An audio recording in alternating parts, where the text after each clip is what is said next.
Bonjour. Bonne année Loli. Bonne année les filles. Bonne année Pop. Attention. Bonjour. Hello. Ça va? Vous avez passé un bon réveillon? 1er janvier 2022. Je sais pas pourquoi je fais cette vidéo. Peut-être pour faire un point, un bilan. Allez, venez. Regardez comme il fait beau pour ce premier jour de l'année. Vous venez? Merde, je vais pas fermer la porte. Le Lipop. Ça commence 2022, la débandade. C'est ça 2022, c'est l'énergie de la liberté. Ça, c'est soudoyer. Appâté.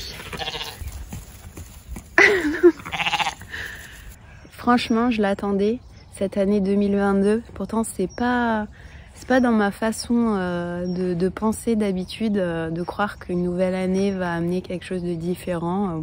31 décembre, 1er janvier, je voyais pas de différence. Mais cette année, il y a une différence. En tout cas, j'ai envie d'y croire. C'est ce que je ressens. Donc, je mise beaucoup sur 2022 pour changer d'énergie. Parce que honnêtement, 2021... ça a été une année un peu spéciale. Je me suis enterrée volontairement 6 mois de l'année, le deuxième semestre en fait, les 6 derniers mois de l'année. Mais 2022, ça va être différent. Et quoi de mieux que le 1er janvier pour donner l'énergie de ce qu'on veut pour l'année à venir. En tout cas, moi, c'est ma façon de voir les choses et c'est pour ça que le 1er janvier, je remplis ma journée avec des choses que j'ai envie de retrouver tout au long de l'année. Je suis assez fière de moi parce que ce matin, j'ai commencé, non pas par prendre mon téléphone, j'ai commencé par de la lecture et ça, c'est ce qui a manqué clairement au deuxième semestre de mon année 2021 parce que j'ai passé tellement, mais tellement de temps, d'heures, de dizaines d'heures, de jours même à lire, à me renseigner, à regarder des vidéos sur des sujets anxiogènes pour moi et vraiment qui m'ont pétrifiée en fait. Donc je veux plus ça pour 2022. Je me suis fait une joie de commencer un des 3 romans que m'a offert Ophélie, ma belle-sœur, pour Noël. Et elle m'a recommandé de commencer par un en particulier. Et alors ce qui est drôle, c'est que ça traite de l'effondrement. L'effondrement de notre société thermo-industrielle, donc le gros sujet de mon année 2019, qui m'avait valu déjà 6 mois d'angoisse. Et donc la découverte de la collapsologie, là c'est un roman mais ça me replonge quand même dans cette énergie-là. Par contre, ce qui est différent, c'est que je me dis, maintenant j'ai les connaissances, plutôt que d'être pétrifiée par cette perspective catastrophique, je me mets à l'action. Et ça, je pense que ça va être un de mes objectifs de l'année 2022, c'est d'agir dans le sens préparation de l'effondrement, continuer à vraiment être prêt. Même si on n'est jamais prêt pour un effondrement, je pense, il y a quand même pas mal de choses à faire, à anticiper au cas où, notamment pour tout ce qui est logistique et énergie. C'est drôle quand même de commencer l'année avec cette thématique alors que c'est pas moi qui l'ai choisie, comme quoi les thématiques viennent à moi à chaque fois. Donc je pense que j'ai des trucs à faire dans ce sens-là, mais constructifs. Donc ce sera l'énergie pour 2022, prendre en compte ce que je sais, ce que j'ai appris pour avancer. Et je crois que j'ai déjà un autre regard sur tout ça. Je sais pas si c'est grâce à la performance que j'ai faite en PNL là, en décembre, mais en tout cas j'ai l'impression que mon état d'esprit est différent, donc c'est de bon augure pour 2022. Bon allez, passage à l'action, je vais parcourir mes 10 km. Je suis restée trop longtemps assise. Je vais vous montrer sur quoi j'étais assise. Sur ça, j'ai trop mal. Donc je vais parcourir mes 10 premiers kilomètres de l'année et puis faire mon gainage, 10 minutes de gainage parce que c'est le défi que je m'étais fixé pour décembre, mais honnêtement décembre entre la formation et le coco, 2 semaines malades, ça n'a pas été facile. donc c'est pas grave. Nouvelle année, nouveau départ, nouvelle motivation. 10 minutes de gainage tous les jours du mois de janvier. Et puis ce midi surprise.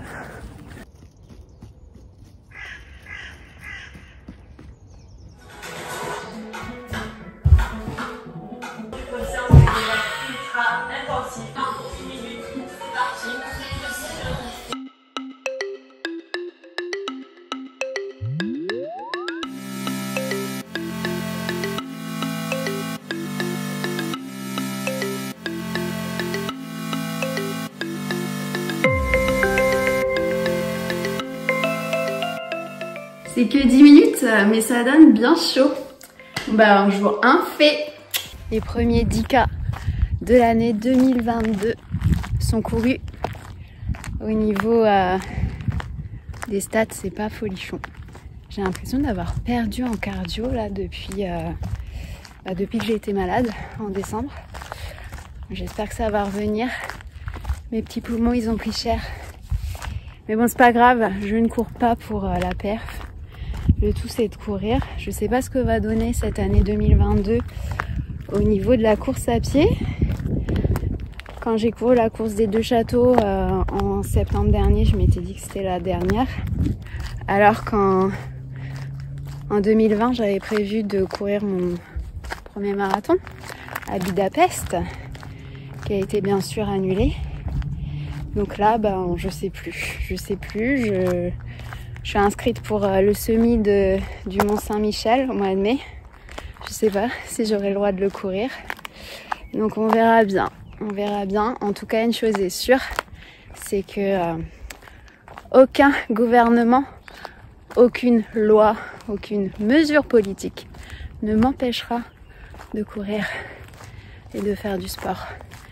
Même si j'ai plus le droit de rentrer dans une salle ou de prendre le départ sur une course, je continuerai toujours de courir, de bouger, de faire du sport pour ma santé, pour mon plaisir. Ça, personne ne pourra m'en empêcher. Jamais.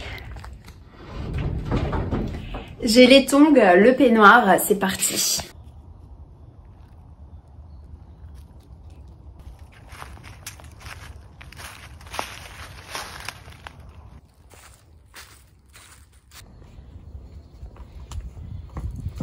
Ah, j'ai bien le loot. Viens Liam.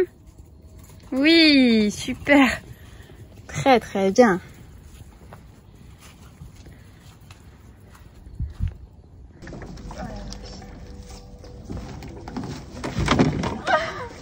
Ça va. Bon, première étape. On est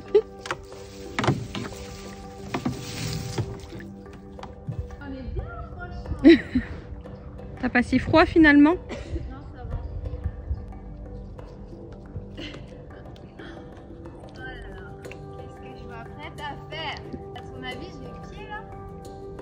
Pas sûr, hein. Oh là là.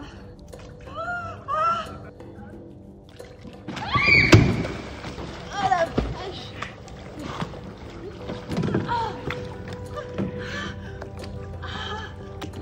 Le choc thermique. Ah, j'ai cru mourir.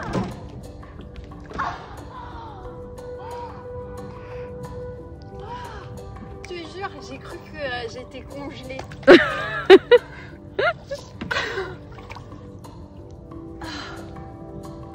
Eh ben, je m'attendais pas à ça.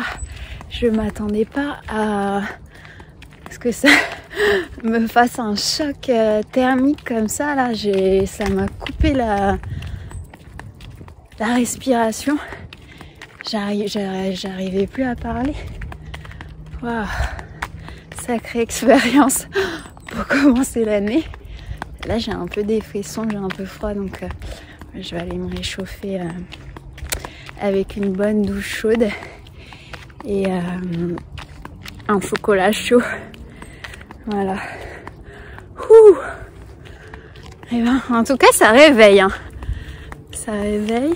J'ai les cheveux mouillés, mais il fait beau, tellement beau que c'était vraiment un jour pour faire ça.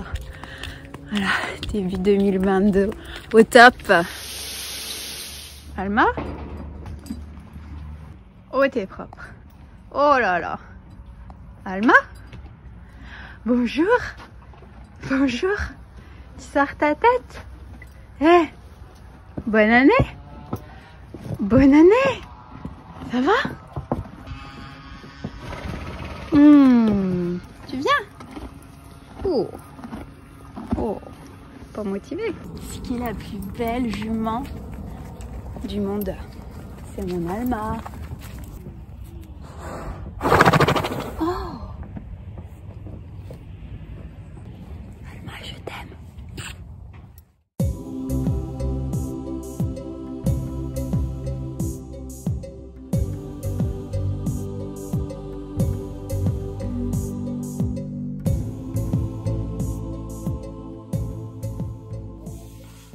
J'ai pas du tout dans ma stratégie les différentes actions. Je t'ai dit que tu prends la première et tu laisses la deuxième pour le collègue. Ouais, super, mais je savais plus comment ça compter les points à la fin. Ah si, je t'ai expliqué ça. Je t'ai dit le premier il a 30, le deuxième il a 21. Attends. Donc en gros, la stratégie, c'est qu'il faut en avoir de tous et assez nombreux. En fait, il faut pas prendre les premiers du tas.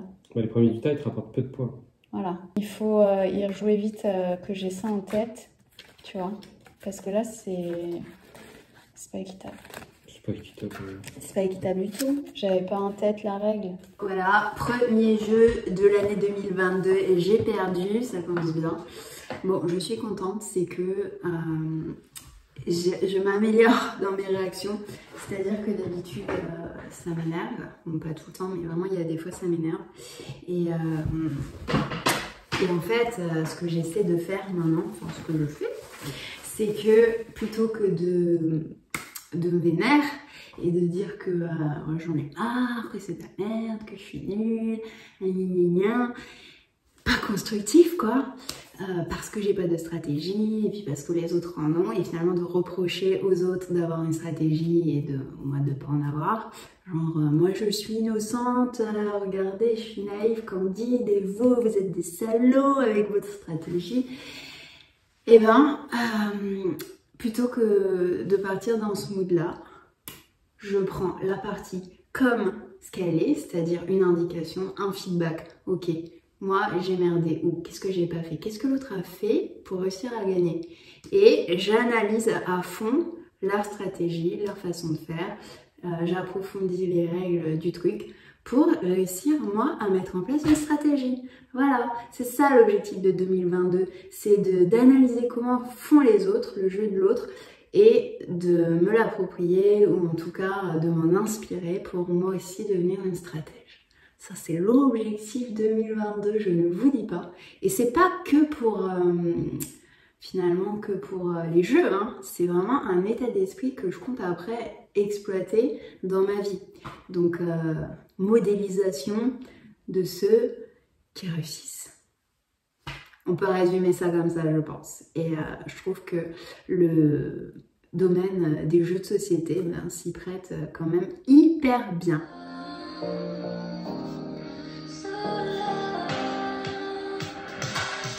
C'est la dernière fois, c'est promis. La dernière fois que je prends la tête, j'avais dit plus de compromis. Je viens de terminer ma liste de livres que j'aimerais lire pour l'année 2022. Je me suis fixé 30. Pourquoi je me fixe un nombre de livres? Tout simplement parce que je suis inscrite sur Goodreads, qui est un réseau social un petit peu de livres, réseau social littéraire sur lequel on peut suivre des auteurs, d'autres lecteurs. On peut classer les livres d'un côté, ceux qu'on aimerait lire, ceux qu'on est en train de lire, ceux qu'on a lus dans différentes catégories, etc. Donc moi je trouve ça cool, ça me motive, ça me booste. Et en plus, là, ça va me permettre de tirer profit de tout ce temps que j'ai tellement mal utilisé en 2021. Pour se défaire d'une habitude dont on ne veut plus, eh bien le plus efficace c'est de remplacer par autre chose. Donc moi ce temps qui était surtout le matin quand je me réveillais, je commençais ma journée dans cette énergie-là, donc autant dire que je me plombais dès le matin avec des sujets anxiogènes. Et ben là, je vais faire comme avant en fait, je vais le consacrer à de la lecture, de livres qui m'inspirent, qui me nourrissent. Ça me fait du bien parce que je me dis enfin je vais voyager, je vais partir découvrir de nouveaux univers, je vais tomber amoureuse de personnages, je vais explorer de nouvelles thématiques. J'aime bien les défis, les objectifs. Moi ça me booste. Je suis une meuf à défi, voilà. Eh bien, la première journée de l'année 2022 s'achève. Il est 22h30 à peu près. Je vais me coucher avec un livre, lire quelques pages. Je suis super contente de ma première journée de 2022. J'ai fait quasiment tout ce que j'avais envie de faire. Il manque le yoga, mais bon, ce matin, je sais pas, j'ai un peu flâné, j'ai pas vu le temps passer. C'est pas grave, j'en prends note pour demain. Et puis, j'avais une précision aussi à faire par rapport à ce que j'ai dit sur Instagram, que pour moi, j'ai la croyance que la première journée de l'année, elle donne la direction de ce qui va se passer dans l'année. Et donc j'ai reçu des messages par rapport à ça de personnes un petit peu inquiètes parce qu'elles n'avaient pas passé une journée vraiment top au 1er janvier. Ne vous inquiétez pas, rassurez-vous, c'est ma croyance à moi. Il n'y a pas de règles universelles, de dogme ou non, c'est ma croyance, donc c'est valable pour moi parce que j'y crois, parce que j'ai envie que ce soit comme ça, parce que ça me fait du bien, parce que ça m'est utile. Je pense ça. Si votre truc c'est de vous dire que le 1er janvier c'est fait pour se reposer, pour passer du temps en famille, pour je sais pas moi, regarder votre film préféré en mangeant du chocolat, c'est génial, c'est votre vision à vous, et tant mieux. J'ai jamais dit, et je veux pas du tout faire croire que parce que on rate entre guillemets son 1er janvier, on va avoir une année pourrie. Moi, je décide de prendre l'opportunité du 1er janvier pour en fait me mettre en condition, c'est tout. Voilà, c'est ça s'arrête là. C'est ma croyance. Après, si vous voulez vous l'adopter parce que vous trouvez qu'elle pourrait vous être utile, eh bien, libre à vous de faire comme moi l'année prochaine, de vous prévoir un 1er janvier qui vous mettra dans de bonnes dispositions, qui vous fera plaisir, qui vous fera kiffer et qui vous donnera envie de vivre chaque jour de 2022 dans cette énergie-là. Voilà. Je vous dis bonne nuit, enfin pour moi en tout cas, et puis à bientôt pour le reste de 2022 et sûrement plus encore.